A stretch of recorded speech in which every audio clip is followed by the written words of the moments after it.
Hello everyone, welcome to my YouTube channel class 10 chapter 3rd pair of linear equation in two variables। Most important questions है जो exam में आने वाले हैं, तो इस टाइप के क्वेश्चन आएंगे जो ज़रूर देखिए।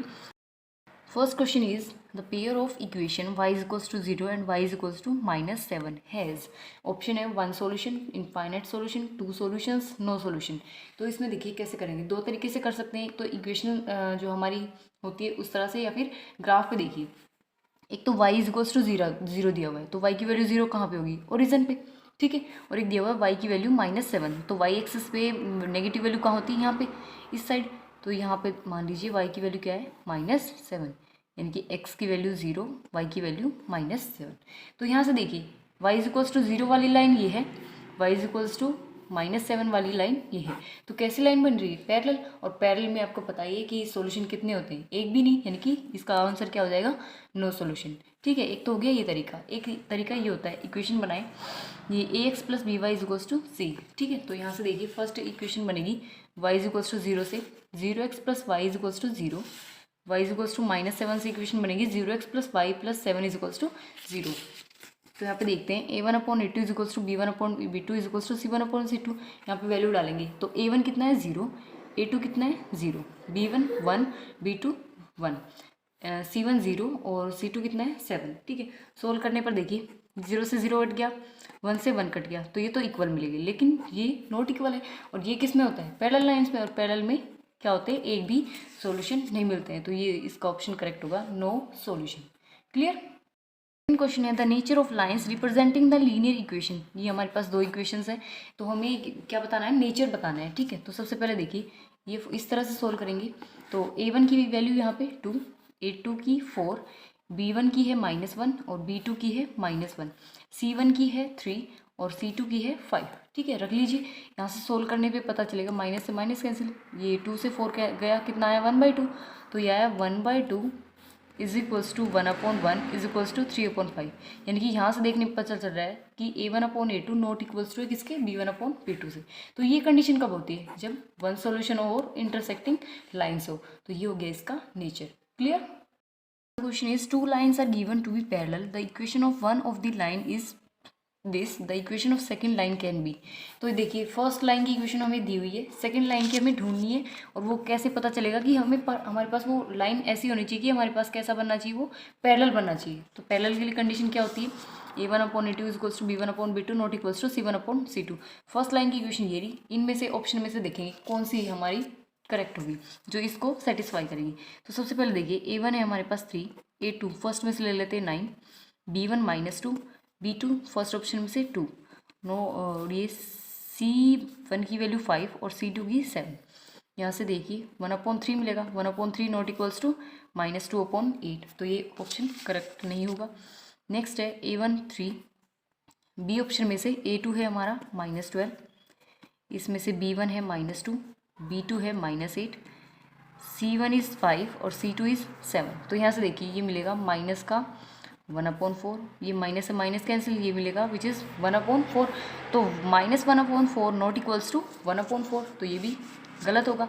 नेक्स्ट सी ऑप्शन है, a1 हमारे पास 3 है, a2 -12 is equals to b1 -2, b2 8, c1 5 और c2 7। सर सी ऑप्शन में से ले रहे हैं। ठीक है, तो यहाँ से देखने पर पता चलेगा ये मिलेगा -1/4, ये भी मिलेगा -1/4 और ये 5/7 ही रहेगा। तो यहाँ से देखने से पता चल रहा है कि क्या मिल रहा है, -1/4 is equals to -1/4 not equals to किसके, 5/7। तो सी ऑप्शन जो होगा वो हमारा करेक्ट होगा। तो ये वाली इक्वेशन जो है वो पैरेलल लाइन को सेटिस्फाई करेगी। क्लियर, ये हो गया third question. Fourth question is find c if the system of equation cx plus 3y plus 3 - c is equals to 0, 12x plus cy minus c is equals to 0 has infinitely many solutions. तो दो equations है हमारे पास, infinitely many solutions को देखना है कैसे होता है। तो c की वैल्यू निकालनी, तो इनफाइनेटली मैनी सॉल्यूशन में ये कंडीशन होती है a1/a2 equal to b1/b2 equal to c1/c2। Values रखेंगे यहाँ से। फर्स्ट इक्वेशन से a1 है c, सेकेंड इक्वेशन में a2 12, फर्स्ट इक्वेशन में b1 3, यहाँ से b2 c, c1 3 - c और c2 कितना है -c। तो यहाँ से देखिए तीनों एक दूसरे के इक्वल है, इन दोनों को इक्वल रखेंगे। क्रॉस मल्टीप्लाई करने पर हमारे पास मिला सी की वैल्यू यहाँ से देखिए, यहाँ मिलेगी +-6, क्योंकि √36 है तो ये मिलेगा +-6। अब यहाँ पे देखिए एक बार प्लस वैल्यू रखेंगे, इन तीनों वैल्यूज़ में प्लस वैल्यू रखेंगे सी की जगह, तो ये हो गया +6, 6/12, 3/6 और 3 - 6/-6, तो ये मिलेगा 1/2 = 1/2 = 1/2, यानी कि ये सेटिस्फाई होता है। लेकिन अगर -6 रखेंगे ना तो ये A1/A2 = B1/B2 तो मिलेगा, लेकिन नॉट इक्वल्स टू क्या मिलेगा, C1/C2, जो कि गलत हो जाएगा। तो हमारे पास जो -6 वैल्यू है उसको रिजेक्ट कर देंगे, +6 की वैल्यू जो है वो हम क्या करेंगे, एक्सेप्ट। क्लियर, ये हो जाएगा हमारा 4th question complete. Question is find the values of k for which the pair of equation kx + 2y = 3 and 3x + 6y = 10 has a unique solution। Unique solution मतलब वन सॉल्यूशन, ठीक है। तो one solution के लिए condition होती है हमारे पास A1/A2 not equals to B1/B2। तो यहाँ से ये दोनों इक्वेशन लिख लिया मैंने, तो यहाँ पे रख लीजिए A1 की वैल्यू k, A2 की वैल्यू 3, B1 की वैल्यू 2 और B2 की वैल्यू 6। यहाँ से काटने पर ये हो गया 1/3। तो देखिए 3 से 3 कैंसिल, तो ये k नॉट इक्वल्स टू क्या मिला, 1। तो यहाँ पे देखिए k की वैल्यू हम कैसी रखेंगे, एनी रियल नंबर एक्सेप्ट 1, मतलब 1 के अलावा कोई भी रियल नंबर हम रख सकते हैं, 1 नहीं रखेंगे, ठीक है। तो ये भी हो गया 5th क्वेश्चन। ऐसा ही 6th क्वेश्चन है हमारे पास, for which values of p till will the lines represented by the following pair of linear equation be parallel.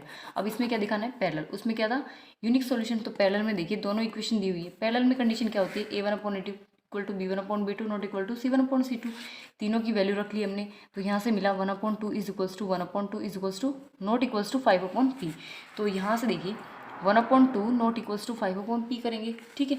तो यहाँ से P इधर जाएगा, क्रॉस मल्टीप्लाई करेंगे, P 1 = P, 5 2 = 10।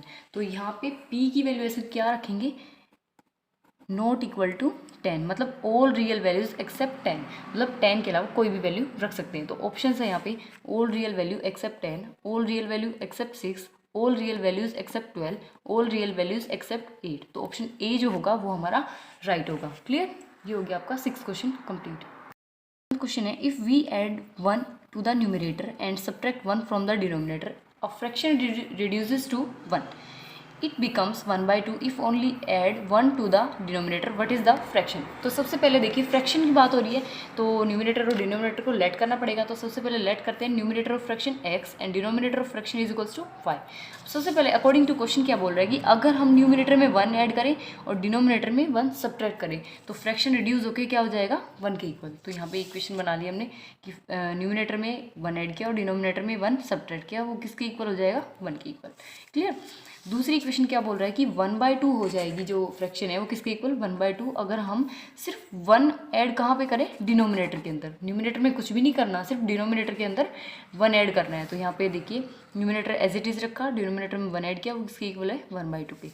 तो यहाँ से देखिए फर्स्ट यहाँ पे अकॉर्डिंग टू क्वेश्चन फर्स्ट यहाँ से था ना, तो यहाँ से क्रॉस मल्टीप्लाई करेंगे तो ये मिला x + 1 = y - 1। x की वैल्यू यहाँ से मिलेगी, y तो एज इट इज़ रखा, प्लस का 1 इधर जाएगा माइनस होगा, तो ये हो गया x = y - 2। ये वैल्यू मिली हमें x की वैल्यू। अब यहाँ से देखिए क्रॉस मल्टीप्लाई करेंगे, y + 1 = 2x, y + 1 = 2। x की वैल्यू हमने यहाँ से देखी, ये रख ली है y - 2, तो ये हो गया 2y - 4। तो y वाले एक साइड और कांस्टेंट वैल्यू एक साइड, तो ये हो गया 1 + 4 = 2y - y। तो यहाँ से y की वैल्यू मिली 5, ये वैल्यू उठा के हमने इस इक्वेशन में रख देनी है, तो x मिलेगा 3। तो फ्रैक्शन जो हो जाएगा वो हमारे पास क्या होगा, 3/5। तो ये हो गया इसका आंसर। क्लियर। देखिए 8th क्वेश्चन है, solve for x and y ax/b - by/a = a + b and ax - by = 2ab। तो जब भी ऐसे बोलिए ना सोल्व, तो हम कोई भी मेथड अप्लाई कर सकते हैं, सब्स्टिट्यूशन, एलिमिनेशन, ठीक है। तो यहाँ पे हमने लगाया एलिमिनेशन मेथड, जो सबसे इजी मेथड होता है, एलिमिनेशन मेथड। सबसे पहले फर्स्ट इक्वेशन है हमारे पास, ये हमने क्या किया, मल्टीप्लाई किया इक्वेशन फर्स्ट को b से मल्टीप्लाई करेंगे हम, ठीक है। तो ये मिल गया, b से b कैंसिल, ये मिल गया ax माइनस b से by की मल्टीप्लाई की, ये मिला b² y/a is equals to, ये मिलेगा हमारे पास ab + b²। फर्स्ट इक्वेशन ये हो गई b से मल्टीप्लाई करने के बाद। सेकंड इक्वेशन हमारे पास गिवन थी ये, ठीक है। हमने क्या किया, एलिमिनेट किया, साइन चेंज करेंगे, ये प्लस है तो माइनस, माइनस है तो प्लस और प्लस है तो माइनस, ये कैंसिल। यहाँ से मिला b² माइनस का है, माइनस का b² y, ये हो गया प्लस का by is equals to a b plus b square minus 2ab। तो यहाँ से देखिए इन दोनों में से हमने क्या कॉमन लिया, y, अंदर बचा minus b square upon a plus b is equals to, यहाँ से देखिए b square as it is लिखा, ए बी माइनस 2ab, तो कितना बचा, एक ए बी, ठीक है। और यहाँ से देखिए फिर y हमने कॉमन ले रखा है, यहाँ से a एलसीएम लिया, ये हो गया minus b square plus a b is equals to b square minus a b. Clear. अभी यहाँ से देखिए y की वैल्यू निकालने के लिए क्या करेंगे, ये जो वैल्यू है उधर जाएगी, रेसिप्रोकल हो जाएगा, ये हो जाएगा a upon a b minus b square, ठीक है। ए बी को प्लस वाली वैल्यू आगे लिख ली और माइनस वैल्यू पीछे लिख ली। यहाँ से ये हमने क्या किया, b square minus a b. अब यहाँ से देखिए यहाँ पे a b minus b square और यहाँ पे b square minus a b, तो हम इन दोनों को सेम करने के लिए माइनस कॉमन ले लेंगे बाहर, तो ये हो गया minus a upon a b minus b square, तो ये हो गया a b minus b square, ये कैंसिल, तो y की वैल्यू यहाँ से मिलेगी माइनस है। अब y की वैल्यू मिल चुकी है तो x की भी आ जाएगी, तो y की वैल्यू हम पुट करेंगे इक्वेशन सेकंड में। इक्वेशन सेकंड हमारे पास ये है, पुट कीजिए जहाँ y है, y की वैल्यू माइनस ए रख दीजिए, a x minus b minus a is equals to 2ab, तो ये हो गया a x minus minus plus a b is equals to 2ab, ये प्लस ए बी इधर जाएगा माइनस होगा, तो a x is equals to मिला ए बी, ए से ए कैंसिल, एक्स की वैल्यू मिलेगी बी, तो y की वैल्यू ए माइनस ए आ गई और x की value b. Ninth question, solve 99x प्लस 101y is equals to 499 and 101x प्लस 99y इज इक्वल्स टू 501। तो जब भी इस टाइप का क्वेश्चन आए, जब भी इसी टाइप का क्वेश्चन आए कि ये वाली वैल्यू और ये वाली वैल्यू सेम है, ठीक है, और ये वाली वैल्यू और ये वाली वैल्यू सेम है, तो हम क्या करेंगे, इन दोनों इक्वेशन को, पहली को 1 और दूसरी को 2 माना, हम क्या करेंगे, पहले तो हम इन दोनों को ऐड करेंगे, ऐड करने पर हमें मिलेगा 200x plus 200y is equals to 1000। हम इसको डिवाइड कर सकते हैं 100 से, 100 से डिवाइड करने पर मिला x plus y is equals to 5, इसको इक्वेशन थर्ड मान लिया। एक बार तो हमने क्या किया, इनको प्लस किया, अब क्या करेंगे, माइनस करेंगे, सब्ट्रैक्ट करेंगे इक्वेशन फर्स्ट को सेकंड में से, तो ये मिलेगा minus 2x plus 2y is equals to -2, यहाँ से -2 कॉमन लेंगे, अंदर बचेगा x minus y is equals to -2, -2 से -2 cancel, x minus y is equals to मिला 1, इसको इक्वेशन 4 मान लिया। इक्वेशन थर्ड और फोर्थ को हम क्या करेंगे, सोल्व करेंगे, एलिमिनेट करेंगे। इक्वेशन थर्ड फोर्थ को एलिमिनेट करने पर x की वैल्यू यहाँ पे मिलती है 3, ठीक है, और x की वैल्यू 3 पुट करेंगे हम इक्वेशन थर्ड में, इक्वेशन थर्ड में पुट करने पर y की वैल्यू मिलती है 2, तो ये आ गया इसका आंसर, x की वैल्यू 3 और y की वैल्यू 2। क्लियर। Tenth question, solve the pair of linear equation graphically solve करना है। 3x minus 4y plus 3 is equals to 0 and 3x plus 4y minus 21 is equals to 0, दोनों इक्वेशन है हमारे पास, graphically solve करना है। Find the coordinate of the vertices of the triangular region, एक triangular region बनेगा, उनका क्या निकालना है, कोऑर्डिनेट बताने हैं, formed by these lines and x axis, also calculate the area of this triangle. सबसे पहले क्या करना है कि कोऑर्डिनेट्स जो बनेंगे ट्राइंगुलर रीजन में, उनके कोऑर्डिनेट्स को, एक्स एक्सिस पे जो कोऑर्डिनेट्स बनेंगे उनको दिखाना है कि वो कौन कौन से कोऑर्डिनेट है, और फिर क्या निकालना है, एरिया, ट्राइंगल का एरिया निकालना है। तो सबसे पहले देखिए फर्स्ट इक्वेशन से हमने देखिए ये जो बॉक्स बनाया है इसमें अज्यूम करनी है हमने वैल्यू, तो अगर मैं x की वैल्यू अज्यूम करूँगी 0 तो y मिलेगा 3/4, अगर मैं y की वैल्यू अज्यूम करूँगी 0 तो x मिलेगा -1, इस वे पुट करके देख लेना, ठीक है। दूसरी इक्वेशन है हमारे पास ये, अगर यहाँ पे x की वैल्यू 0 अज्यूम की तो y मिलेगा 21/4, अगर y की वैल्यू 0 अज्यूम करेंगे तो x की वैल्यू मिलेगी 7, ठीक है। तो ये वैल्यूज़ हम पुट करेंगे ग्राफ पे। देखिए यहाँ पे देखिए सबसे पहले x की वैल्यू 0, y की वैल्यू 3/4 यानी कि 0 पॉइंट समथिंग मिलेगा, तो x की वैल्यू 0 और y की वैल्यू 3/4 ये मिलेगा यहाँ पर, ठीक है। फिर नेक्स्ट x की वैल्यू -1, y की वैल्यू 0, x की वैल्यू -1, y की वैल्यू 0 ये मिलेगा, तो इसको ऐसे एक्सटेंड कर देंगे। क्लियर। दूसरा है हमारे पास x की वैल्यू 0, y की वैल्यू 21/4 ये मिलेगा 5 पॉइंट समथिंग, तो ये मिलेगा यहाँ पर y एक्सिस पर, ठीक है। फिर नेक्स्ट x की वैल्यू 7, y की वैल्यू 0 ये मिलेगा पॉइंट यहाँ पर, इन दोनों पॉइंट्स को मिला देंगे। अब देखिए जहाँ पे ये दोनों लाइन इंटरसेक्ट कर रही है वहाँ पे हमें क्या मिलेगा, पॉइंट मिलेगा, तो ये मिलेगा पॉइंट 3,3, x की वैल्यू भी 3 और y की वैल्यू भी 3, ठीक है। ये कैसे पता चलेगा, अगर आपको वैसे ग्राफ पेपर पर पता चल जाता है, लेकिन अगर बाई चांस आपको थोड़ा भी डाउट हो तो आप इस तरह से सोल्व कर सकते हैं। दोनों इक्वेशन को एलिमिनेशन से सोल्व कर लेना, x और y की जो वैल्यू आएगी वही जो होगा इंटरसेक्शन पॉइंट होगा। क्लियर। अब देखिए हमें निकालना है एरिया ऑफ ट्राइंगल। अब सबसे पहले जो x एक्सिस पे कोऑर्डिनेट क्या क्या है, -1 और 0, यहाँ पे 7,0, इस पॉइंट को नाम देंगे a, इसको b और इसको c। अब निकालना है area of triangle ABC। Formula होता है 1/2 बेस इंटू हाइट, तो 1/2 बेस क्या है यहाँ पे BC हमारे पास क्या है BC क्या है हमारे पास, बेस, और हाइट क्या हो जाएगी, हाइट देखिए एक्स एक्सिस पे कितनी हाइट पे है ये, 3.3 पे, तो हाइट की वैल्यू सीधे हम डाल देंगे 3। अब देखिए BC, जो हमारे BC है उसकी वैल्यू कितनी हो जाएगी, देखिए यहाँ से 0 से 7 तक ये हो गया 7 यूनिट, और 0 से -1 तक ये हो गया 1 यूनिट, तो 7 + 1 8 हो गया, तो 8 यूनिट हो गई क्या, बेस की वैल्यू। तो 2 से काटा, ये आ गया 4 3 12 स्क्वायर यूनिट्स। तो ये आ गया इसका area of triangle ABC। Clear.